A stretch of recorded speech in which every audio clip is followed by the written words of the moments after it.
Assalamualaikum warahmatullahi wabarakatuh. Halo teman-teman, selamat pagi, siang, sore, dan malam, kapanpun waktunya. Jadi di sini kami kelompok 1 akan mempresentasikan hasil kerja kelompok kami. Kelompok 1 ya, kelompok pecahan dari kelompok 2 gabungan bahasa Indonesia dengan materi ragam bahasa. Jadi sebelum kita ke pokok bahasan materi, yang langkah baiknya kita perkenalan dulu. Untuk perkenalan yang pertama boleh diawali oleh Kak Isa Dani. Hai teman-teman semua, perkenalkan nama saya Isa Dani, saya dari Prodi Pendidikan Bahasa Inggris. Halo semua, perkenalkan nama saya Rizna. Saya dari Prodi Bahasa Inggris. Terima kasih. Assalamualaikum warahmatullahi wabarakatuh. Hai semua, perkenalkan nama saya Fadia Putrianisa. Saya dari Prodi Bahasa Inggris. Terima kasih. Perkenalkan, nama saya Uswatun Hasanah dari Prodi Bahasa Inggris. Terima kasih. Terakhir saya Yuli Saraka dari Prodi Bahasa Inggris. Selanjutnya kita ke pembahasan materi. Untuk pemateri yang pertama akan dibahas oleh saya. Pengertian ragam bahasa. Ragam bahasa itu banyak yang pengertiannya, salah satunya dari Beckman 1990. Menurutnya ragam bahasa itu adalah variasi bahasa menurut pemakaian yang berbeda-beda, menurut topik yang dibicarakan, menurut hubungan pembicara, kawan bicara, orang yang dibicarakan, serta menurut medium pembicara. Ragam bahasa yang oleh penuturnya dianggap sebagai ragam yang baik mempunyai prestise tinggi yang biasa digunakan di kalangan terdidik, di dalam karya ilmiah, karangan teknis, perundang-undangan, di dalam suasana resmi atau di dalam surat menyurat resmi seperti surat dinas disebut ragam bahasa baku atau ragam bahasa resmi. Selanjutnya next slide akan dibacakan oleh Kak Isa Dani. Oke, di sini saya akan menjelaskan tentang jenis-jenis ragam bahasa Indonesia. Jenis-jenis ragam bahasa Indonesia dapat dibagi menjadi 4, yaitu 1. Ragam bahasa Indonesia berdasarkan penggunaan. 2.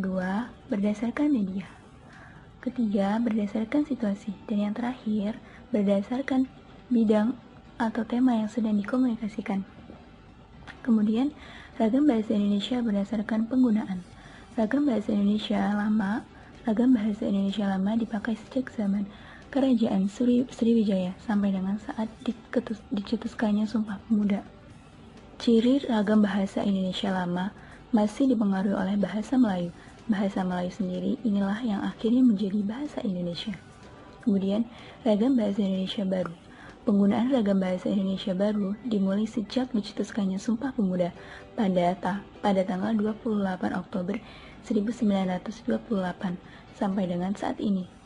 Melalui pertumbuhan dan perkembangan bahasa yang beriringan dengan pertumbuhan dan perkembangan bahasa Indonesia. Berdasarkan media. Yang A. Ragam lisan. Ragam lisan merupakan bahasa yang digunakan oleh pemakai bahasa dalam berkomunikasi. Ragam lisan standar, misalnya orang berpidato atau memberi sambutan dalam situasi perkuliahan dan ceramah. Ragam lisan non-standar, misalnya dalam percakapan antar teman di pasar atau dalam kesempatan non-formal lainnya. Yang B. Ragam tulis. Ragam tulis menggunakan huruf sebagai unsur dasarnya. Hal ini berkaitan dengan ejaan, tata bahasa, dan kosakata. Kelengkapan tata bahasa seperti bentuk, kata, ataupun susunan kalimat. Ketetapan pilihan kata, kebenaran penggunaan ejaan dalam mengungkapkan ide. Yang ketiga, berdasarkan situasi. Dan yang A, ragam bahasa resmi.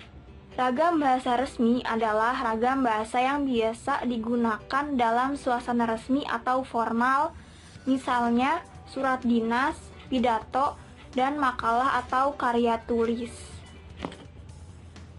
Yang B. Ragam bahasa tidak resmi. Ragam bahasa tidak resmi adalah bahasa yang biasa digunakan dalam suasana tidak resmi, misal surat pribadi dan surat untuk keluarga atau berbentuk lisan. Contohnya dalam percakapan sehari-hari. Yang C. Ragam bahasa akrab. Ragam bahasa akrab adalah kebalikan dari bahasa resmi. Biasanya digunakan oleh orang-orang yang sudah akrab, seperti antara teman dekat, antara orang tua dan anak, atau kepada kerabat dekat lainnya. Yang D, ragam bahasa konsultasi ketika sedang mengunjungi seorang dokter. Ragam bahasa yang kita gunakan adalah ragam bahasa resmi. Namun, dengan berjalannya waktu terjadi alih kode. Bukan bahasa resmi yang digunakan melainkan bahasa santai. Itulah ragam bahasa konsultasi. 4. Berdasarkan bidang atau tema yang sedang dikomunikasikan. A. Ragam bahasa ilmiah. Ragam bahasa ilmiah merupakan ragam bahasa berdasarkan pengelompokan menurut jenis pemakaiannya dalam bidang kegiatan sesuai dengan sifat keilmuannya. B. Ragam bahasa sastra berbeda dengan ragam bahasa ilmiah. Ragam bahasa sastra banyak menggunakan kalimat yang tidak efektif, penggambarannya yang jelas-jelasnya melalui rangkaian kata bermakna konotasi.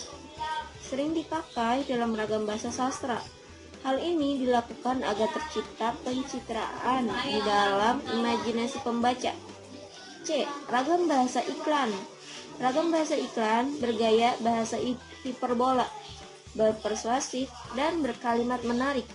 Selain itu, ragam bahasa iklan bernada sugestif dan propagandis. D. Ragam bahasa bidang-bidang tertentu. Ragam bahasa bidang-bidang tertentu adalah ragam bahasa yang biasa dipakai oleh bidang-bidang tertentu, seperti bidang transportasi, komputer, ekonomi, hukum kedokteran, dan psikologi. Contoh, diagnosis USG dipakai dalam bidang kedokteran. Ragam bahasa berdialek. Pernahkah Anda mendengar seseorang berbicara dengan menggunakan bahasa Indonesia, tetapi Anda akan segera mengetahui dari mana asal orang tersebut?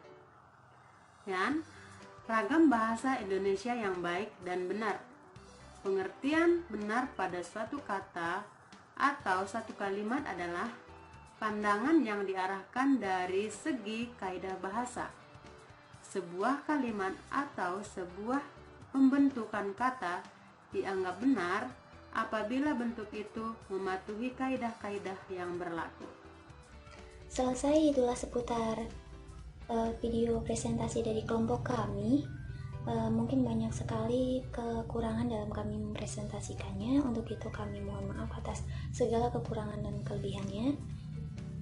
Terima kasih sudah menonton, tidak sengaja menonton ataupun terpaksa menonton. Sekian dari kami, terima kasih. Wassalamualaikum warahmatullahi wabarakatuh.